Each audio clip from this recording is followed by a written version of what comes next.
नमस्कार, आप देख रहे हैं प्राइम टीवी और मैं हूं आपके साथ नंदिनी यादव। प्रयागराज में एक युवक ने अपने घर में कत्लेआम की घटना को अंजाम दिया। बताया जा रहा है कि युवक ने पहले मां और बहन को चापर से काटकर मार डाला। इसके बाद पिता पर हमला किया और भतीजे को भी मारना चाहा। साथ ही मां बहन को मारते समय वह अल्लाहू अकबर कहकर चिल्ला रहा था। वहीं हत्या के बाद उसने छत पर काला झंडा लहराया। आरोपी के बड़े भाई ने बताया कि convent pass out Arif ISIS के वीडियो देखता था और उनका साहित्य पढ़ता था। उसके सिर पर खून सवार था। आरिफ ISIS के वीडियो देखता था, सीडी सुनता था, साहित्य पढ़ता था। उसके सर पर खून सवार था। माँ बहन पर तब तक वार करता रहा जब तक दोनों मर नहीं गए। वो माँ बाप से इस कदर नफरत करने लगा कि खाने में टॉयलेट पॉटी डाल देता था, रस्सी पर टंगे कपड़े कैंची से कुतर देता था। माँ बहन को मारते समय वो अल्लाहू अकबर चिल्ला रहा था। हत्या के बाद उसने छत पर काला झंडा लहराया। ये अल्फाज है आरिफ के भाई मोहम्मद आजम के।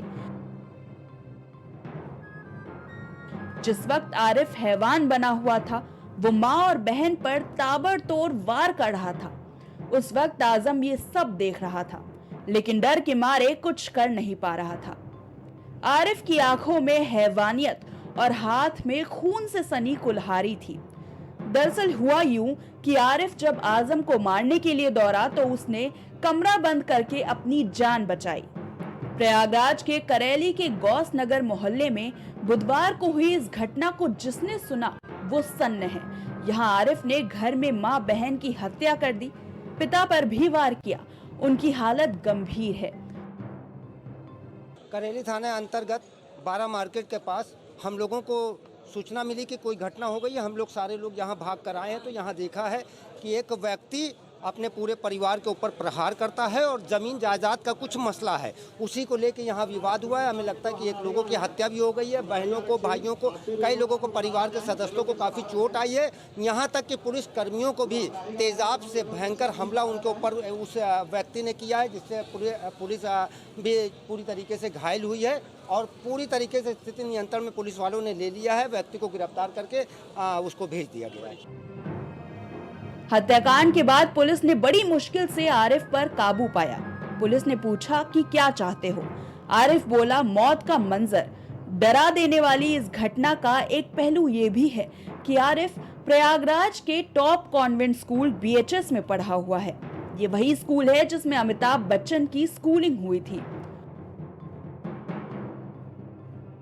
मोहम्मद आजम ने कहा कि मैं अपने काम से 12 बजे के करीब घर लौटा था। दोपहर का खाना खाकर सोने चला गया। बच्चे स्कूल गए थे। बच्चों के स्कूल से आने का समय हो गया था। तभी मौका पाकर आरिफ ने पहले पूरे घर के दरवाजों में ताला लगा दिया। बच्चे घर आए, आवाज दी तो आरिफ ने दरवाजा खोला।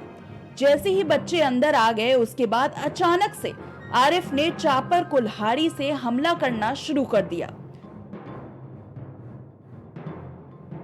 सबसे पहले मां के ऊपर हमला किया।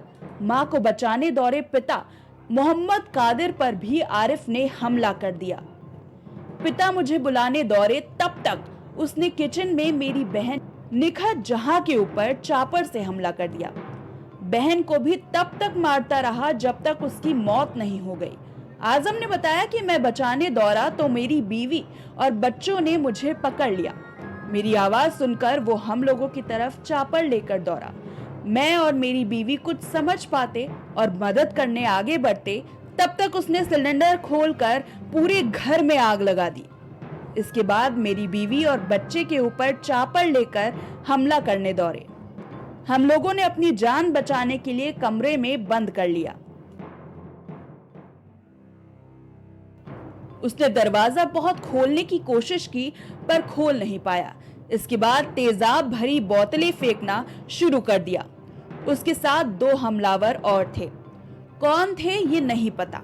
आगे घटना के चश्मदीद गवाह आरिफ के बड़े भाई मोहम्मद आजम ने बताया कि मैं खिड़की से सब कुछ देख रहा था, पर अपनी माँ बाप और बहन को बचाने के लिए कुछ ना कर सका। आरिफ के सर पर खून सवार था। माँ बाप और बहन उसके आगे हाथ जोड़ती रही, रहम की भीख मांगती रही, पर उसका दिल न पसीजा। उसने चापर से माँ और बहन को तब तक मारा जब तक उनकी जान नहीं चली गई। 10 मिनट में पूरे घर में खून ही खून बिखर गया था। जिसने भी ये मंजर देखा उसके होश उड़ गए, दहशत में आ गया। करीब 2.5 घंटे तक तांडव करने वाले मोहम्मद आरिफ को पुलिस ने आंसू गैस के गोले दागकर मजबूर कर दिया कि वो घर के बाहर आए। जनपद प्रयागराज में थाना करेली क्षेत्रांतर्गत गौस नगर में मोहम्मद आरिफ सिद्दीकी ये रहते हैं अपने माँ बाप और अपने भाई के परिवार के साथ में। इनके द्वारा आज अपने बहन को और अपनी माँ को मारा गया है कुल्हाड़ी से, और अपने फादर पे भी इनके द्वारा अटैक किया गया कुल्हाड़ी लेके, और इनके द्वारा अपने परिवार के अन्य सदस्यों को भी मारने का प्रयास किया। इन्होंने फिर अपने घर में आग लगाई और साथ ही साथ में जब सूचना मिली और पुलिस वहां पहुंची तो इन्होंने घर अंदर से बंद किया हुआ था और ये बीच बीच में एसिड की बोतल बाहर फेंक रहे थे। मोहल्ले के लड़के भी बचाने के प्रयास में आए, पुलिस के लोग आए, फायर ब्रिगेड भी वहां पे पहुंच गई, पर ये अंदर से लगातार बीच बीच में पुलिस की टीम के ऊपर एसिड की बोतल फेंक रहे थे। काफी मशक्कत के बाद आरिफ 2.5 घंटे बाद छत से नीचे उतरा और घर से बाहर आया। बाहर निकलते ही गिरकर बेहोश हो गया। पुलिस ने मुंह पर पानी का छींटा मारकर उसे होश में लाने का प्रयास किया। पुलिस के लोगों के ऊपर इनके द्वारा एसिड की बोतलें फेंकी गई और पुलिस के द्वारा बहुत बहादुरी के साथ कार्य करते हुए वहाँ पे 2 बच्चों को बचाया गया है, इनके परिवार के अन्य लोगों को बचाया गया है, इनके फादर को भी बचाते हुए और तत्काल इन्होंने भेजा है। जो पुलिस के अधिकारी और पुलिस की टीम वहाँ मौजूद थी, इनके द्वारा एक जो है बहादुरी का कार्य करते हुए कई लोगों की जान बचाई गई। करीब 10 मिनट बाद उसे होश आया तो पुलिस ने पूछा क्या चाहते हो। इतने में आरिफ बोला मौत का मंजर चाहता हूँ। ये सुनकर पुलिस भी सदमे में थी।